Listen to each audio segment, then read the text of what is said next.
Bismillahirrahmanirrahim. Assalamualaikum warahmatullahi wabarakatuh. Kita masuk ke sesi yang kedua. Sebelumnya sudah kami sampaikan bahwa Allah akan membalas sendiri pahala orang yang berpuasa. Karena orang yang berpuasa tidak akan sukses bila tidak didampingi dengan kesabaran. Kesabaran memiliki arti yang sangat penting. Kesabaran dalam bidang apa yang mengiringi puasa kita sehingga menyebabkan puasa kita itu diberi balasan sendiri oleh Allah Subhanahu wa taala. Yang pertama, karena ada sabar dalam melakukan ketaatan kepada Allah. Yang kedua, ada sabar dalam meninggalkan hal yang haram. Dan yang ketiga adalah sabar dalam menghadapi sesuatu yang terasa menyakitkan. Ini tiga hal yang menyebabkan kenapa tiga hal dalam kesabaran ini menyebabkan puasa kita itu mempunyai nilai yang lebih bila dibandingkan dengan ibadah-ibadah yang lainnya. Para hadirin sekalian yang berbahagia, balasan Allah kepada orang yang sabar, di mana orang yang sabar ini telah mengiringi puasanya sehingga Allah membalas sendiri puasa itu. Artinya puasa adalah merupakan ibadah dengan nilai yang sangat tinggi. Kenapa? Di dalam Quran surat Az-Zumar ayat 10, innama yuwaffas sabiruna ajrahum bighairi hisab. Sesungguhnya hanya orang-orang yang bersabarlah yang dicukupkan pahala mereka tanpa batas. Lalu di dalam Quran surat Al-Baqarah disampaikan wasta'inu bis-sabri was-shalah wa innaha lakabiratun ila 'alal khashiin. Jadikanlah sabar dan salat sebagai penolongmu, dan sesungguhnya yang demikian itu sungguhlah berat kecuali bagi orang-orang yang khusyuk. Nah, para hadirin sekalian yang berbahagia, sabar ini mempunyai nilai yang sangat tinggi di hadapan Allah. Orang-orang yang bersabar di hadapan Allah akan diberi pahala kepada mereka, pahala yang tanpa batas, tidak ada batasnya, sekian kali lipat, sekian kali tidak ada, tetapi lebih dari itu ya.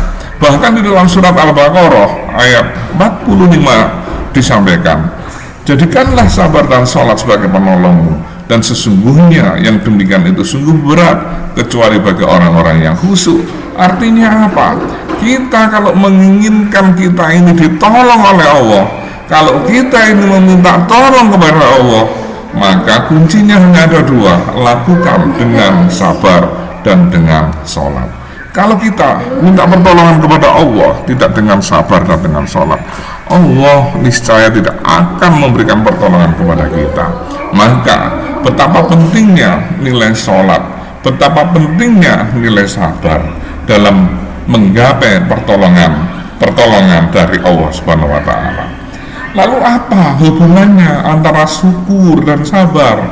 Syukur dan sabar itu ibarat dua mata uang yang saling berhimpitan pada satu mata uang yang mempunyai dua sisi yang berbeda. Kalau kita membolak-balik begini, dari mata uang itu kita akan mendapati dua sisi yang saling menempel di sana. Sabar dan syukur juga demikian. Sebagaimana kehidupan kita, senang atau susah, lapang atau sempit, kaya atau miskin dan lain, adalah suatu hal yang saling berdampingan. Syukur dan sabar demikian juga halnya. Imam Ibnu Hajar menyampaikan dan menjelaskan kepada kita hubungan antara syukur dan sabar dengan menyatakan bahwa syukur terkandung di dalamnya sabar untuk taat kepada Allah, dan sabar menahan dari kemaksiatan. Sebagian ulama menyatakan kesabaran menuntut rasa syukur dan tidak sempurna tanpanya. Sebaliknya, bila salah satu dari keduanya hilang, maka hilanglah semuanya. Artinya para hadirin sekalian yang berbahagia, antara sabar dan syukur ini adalah saling melengkapi. Ada syukur di dalamnya terkandung sabar untuk taat kepada Allah. Di dalam rasa syukur itu tidak akan bisa tercapai kalau kita tidak mempunyai rasa sabar. Padahal dalam kalimat bersyukur itu, ini merupakan suatu hal yang mempunyai nilai yang sangat tinggi tentang bersyukur itu. Kalau kita mengingat Al-Quran menjelaskan, la in syakartum la azidannakum wa la in kafartum inna adzabi lasyadid.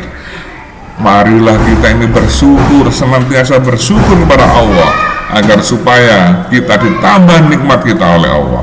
Tapi kalau kita mengkufuri nikmat Allah, kita tidak bersyukur kepada Allah, maka Allah tidak akan hanya menghentikan nikmat itu, tetapi akan mengazab kita, akan menghukum kita dengan rasa mengkufuri nikmat itu. Makanya kita harus senantiasa bersyukur pada Allah supaya nikmat akan ditambah. Demikian untuk sesi yang kedua. Mari kita lanjutkan dengan sesi yang ketiga. Saya akhiri dulu untuk sesi yang kedua ini. Alhamdulillahirrahmanirrahim. Assalamualaikum warahmatullahi wabarakatuh.